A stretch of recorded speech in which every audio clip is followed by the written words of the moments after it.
Hello， 大家好，我是议员。今天这个影片是观众投稿给我的。那他现在好像在 KVK 啊，好像也挺忙的，但是他还是抽空了，然后把这个账号借我去玩一下这个新的自动打野蛮人到底是怎么一回事。因为只有部分王国是有先锋体验版的，一般的王国是没有的。那我们可以来看一下这个东西呢，是在你搜索野蛮人的旁边多出了一个按钮，你们点击了按钮之后就可以看到这个界面，自动打野蛮人要怎样去设置你的部队。那其实它这个界面跟一般的 SLG 游戏跟万龙觉醒是很相似的。这里说最低剩余的兵力是说你打了野蛮人之后，你的兵力剩下多少的时候，它就会自动回城。所以比方说你不想让你的队伍太快死掉，或者是你觉得说打到一半血就好回去了，你就设置 50%， 那你的兵力只要剩下 50% 的时候，它就会自动回去了。然后打野蛮人的等级你可以自己设置，比方说你只是想要打55等级而已，它就会自动去帮你搜索55等级。你觉得我不需要打到这么高等级，你要放低一点，可能41等级到可能42等级也是可以的。那一般的玩家他们会想要拿比较高的那个野蛮人嘛，这样子你可以打到比较多的荣誉值，所以可能会设置51到55左右。然后你要派遣的部队你可以自己设置，攻击的次数也是可以设置的，可能你要打20次30次，就算你的兵力没有下降到 90%， 它也会自动回城了。比方说我如果设置最少的话是4个，一定要设置4个，然后最多可以连续攻击100只野蛮人部队。若开始行动力恢复，将自动使用行动力恢复道具，恢复打野所需的行动力。所以这个你们要注意哦，但是它最多只能打100个，会消耗多少的体力你们也可以从那边看，因为这边全部都不是打野蛮人的统帅，所以会消耗比较多的体力，最少只能打4个而已。然后这边派遣的部队你们可以自己去设置啦。当城中统帅空闲时，可派遣空闲的统帅自动打野，手动操作处于自动打野状态的部队将立刻结束自动打野。所以就讲你的部队，如果你是已经设置好给它自动打野，你又手动想要去拉野蛮人，又或者是你有一些其他的操作，你只要一动了你的部队，它就会马上结束了。若玩家退出游戏，将会自动结束打野。所以你们也不能说我设置好了之后我就退出游戏，这样子野蛮人会自动帮我打野，不是这样子的。所以你们要开着游戏挂机，不能关掉。然后这里也可以给你们设置要不要使用你的行动力道具啊，因为这边它所用到的那个体力会比较多嘛。假设你们要系统自动帮你用的话，你就把这个给开启，但是我觉得不要开启比较好，等下真的一不小心开到1000个怎么办呢？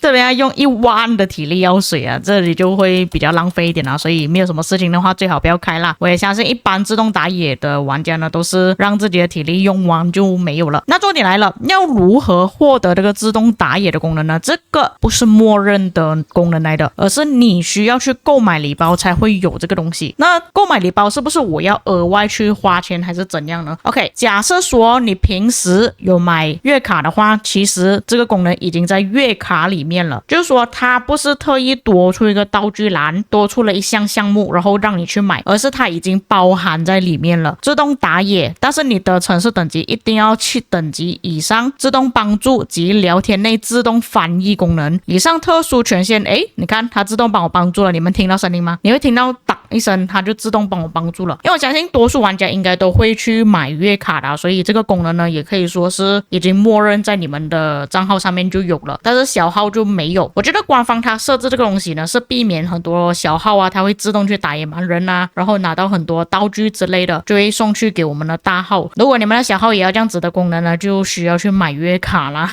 但是因为现在他们是先锋体验版本啊，所以它个还有30天这个功能就结束了。那我们来看一下，刚刚我们已经体验到了自动帮助功能嘛，我们来看一下自动翻译功能。它的自动翻译功能就是这样子，它写中文写简体它也会翻译成简体。那为什么我也不懂啊？那看一下失落之地呢？因为失落之地会比较多语言嘛。诶，很奇怪诶，它有些会翻译，有些不会翻译。翻译中，它翻译需要一点时间呢。它不是说你拉到那个画面去，它就会马上帮你翻译。那如果我点进去呢，会不会快一点？也不会。那其实它那个翻译功能有一点烂了，就是如果你刷里面的内容刷得太快的话，它就会翻译的比较慢一点啊，就来不及翻译，有这样子的问题发生。然后现在我想要点翻译呢，也不行，你只能等它自动翻译而已。我觉得这个自动翻译有点垃圾。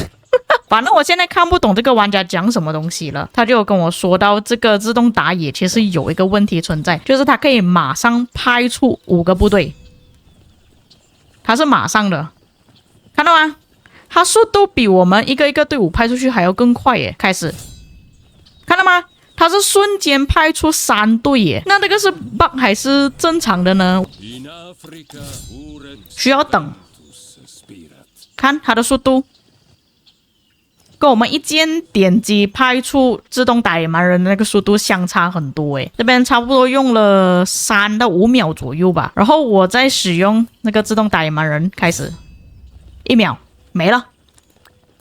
OK， 那么我是已经去问过客服了，客服说这个用野蛮人的方式派遣多个部队出去呢是不正常的行为，因为他说这样子的话可能会造就更加多的低俗，很多玩家可能会用这个方式一次性的派7个队伍出去打人家的部队，所以这个是不正常现象。再来就是聊天室为什么有些语言没有翻译出来的问题，因为这个功能好像今天才刚推出嘛，29天9个小时38分，就是说才刚开始第1天而已，所以就是说之前的对话可能是星期2之前的对话呢是没有办法翻译的。可是看到我刚刚有一些玩家他说话的时候又翻译得出来了，但是你们可以看到这边的时间啊，就相差那1分钟，然后上面这边也是相差1分钟，为什么这个翻译不出来？